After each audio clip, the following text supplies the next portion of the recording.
Chapter 2 Introduction. Why Beelzebub was in our solar system. It was in the year 223 after the creation of the world. By objective time calculation, or as it would be said here on the earth, in the year 1921 after the birth of Christ. Through the universe flew the ship Karnak of the Transspace Communication. It was flying from the spaces Assooparatsate, that is, from the spaces of the Milky Way, from the planet Karatas to the solar system Pandetznokh, the sun of which is also called the pole star. On the said Transspace ship was Beelzebub with his kinsmen and near attendants. He was on his way to the planet Revozvradendr, to a special conference in which he had consented to take part, at the request of his friends of long standing. Only the remembrance of these old friendships had constrained him to accept this invitation, since he was no longer young, and so lengthy a journey, and the vicissitudes inseparable from it were by no means an easy task for one of his years. Only a little before this journey, Beelzebub had returned home to the planet Karatas, where he had received his arising, and far from which, on account of circumstances independent of his own essence, he had passed many years of his existence in conditions not proper to his nature. This many-yeared existence, unsuited to him, together with the perceptions unusual for his nature, and the experiences not proper to his essence involved in it, had not failed to leave on his common presence a perceptible mark.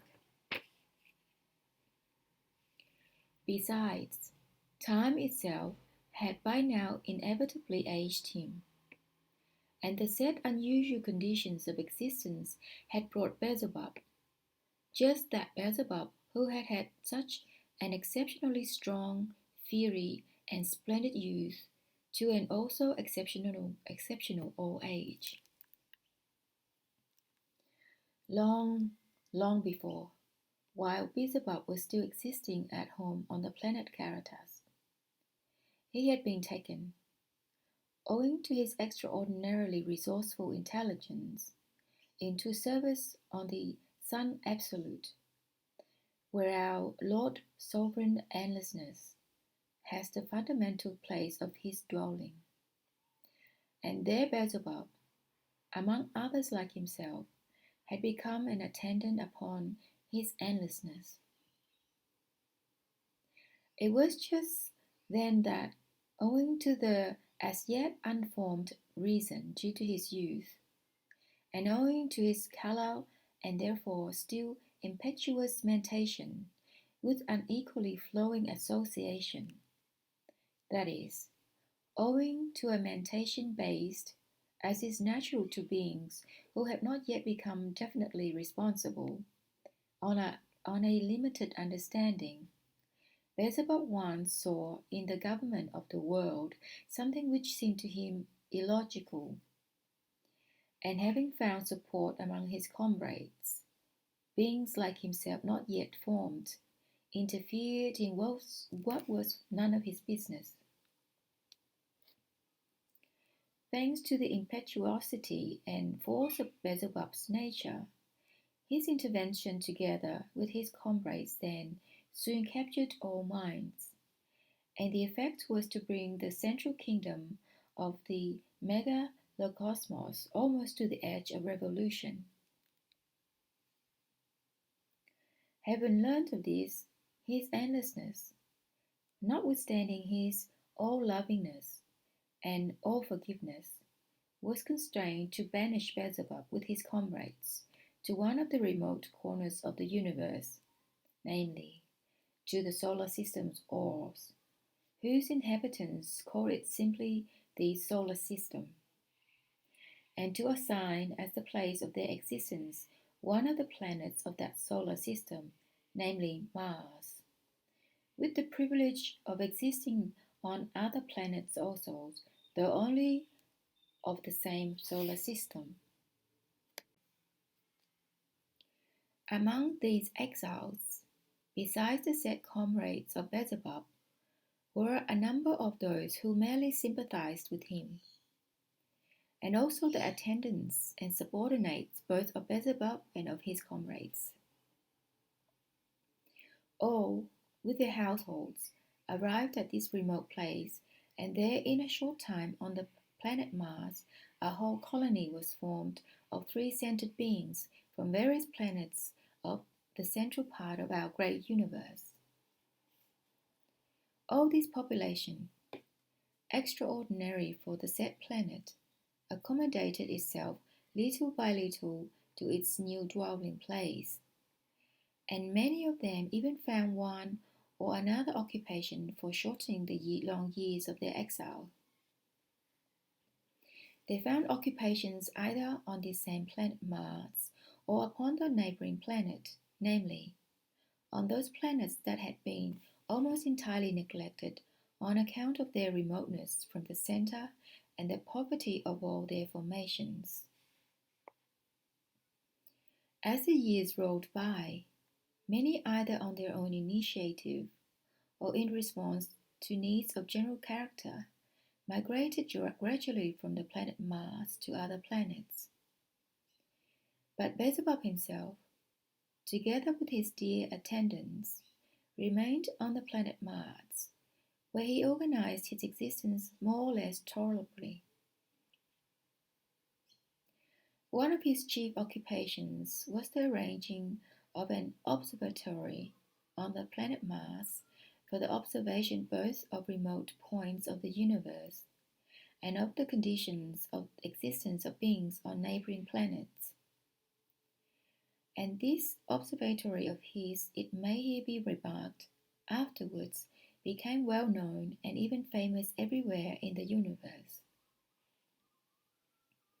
Although the solar system orbs had been neglected owing to its remoteness from the center and to many other reasons, nevertheless, our Lord Sovereign had sent from time to time his messengers to the planets of this system to regulate, more or less, the being existence of the three-brained beings arising on them, for the coordination of the process of their existence with the general world harmony.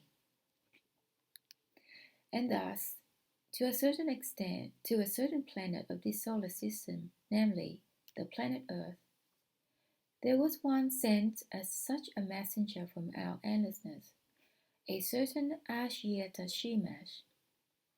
And as Beelzebub had then fulfilled a certain need in connection with his mission, the said messenger, when he returned once more to the Sun Absolute, earnestly besought his endlessness to pardon this once young and fiery but now aged Beelzebub.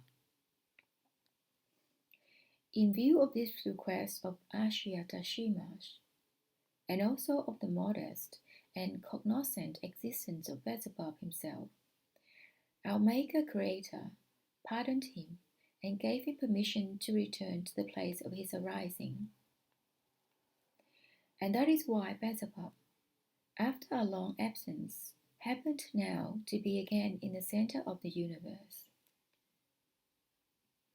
His influence and authority had not only declined during his exile, but, on the contrary, they had greatly increased, since all those around him were clearly aware that, thanks to his prolonged existence in the aforementioned unusual conditions, his knowledge and experience must inevitably have been broadened and deepened.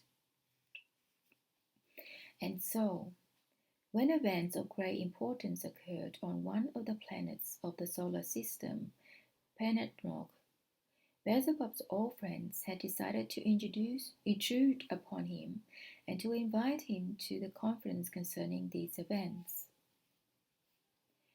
And it was as the outcome of this that Beelzebub was now making the long journey on the ship Karnak from the planet Karatas to the planet Revozvradendr.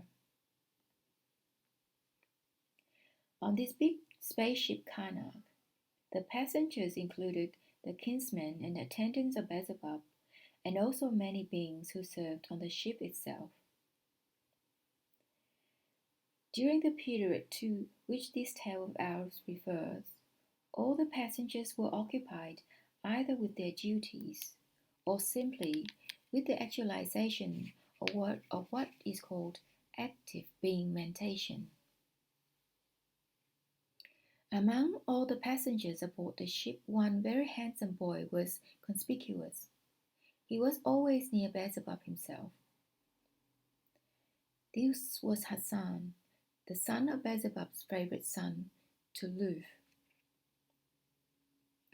After his return home from exile, Beelzebub had seen this grandson of his, Hassan, for the first time, and, appreciating his good heart and also owing to what is called family attraction, he took an instant liking to him. And as the time happened to coincide with the time when the reason of little Hassan needed to be developed, Beelzebub, having a great deal of free time there, himself undertook the education of his grandson, and from that time on took Hassan everywhere about with him. That is why Hassan also was accompanying Beelzebub on this long journey, and was among the number around him. And Hassan, on his side, so loved his grandfather that he would not stir a step without him, and he eagerly absorbed everything his grandfather either said or taught.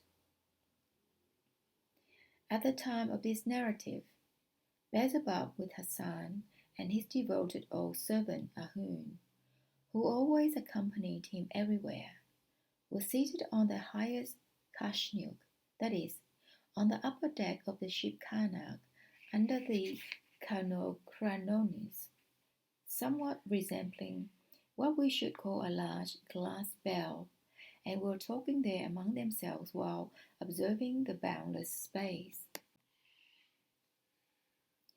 Beelzebub was talking about the solar system where he had passed long years. And Beelzebub was just then describing the peculiarities of the nature of that planet called Venus. During the conversation, it was reported to Beelzebub that the captain of their ship wished to speak with him, and to this request Beelzebub acceded.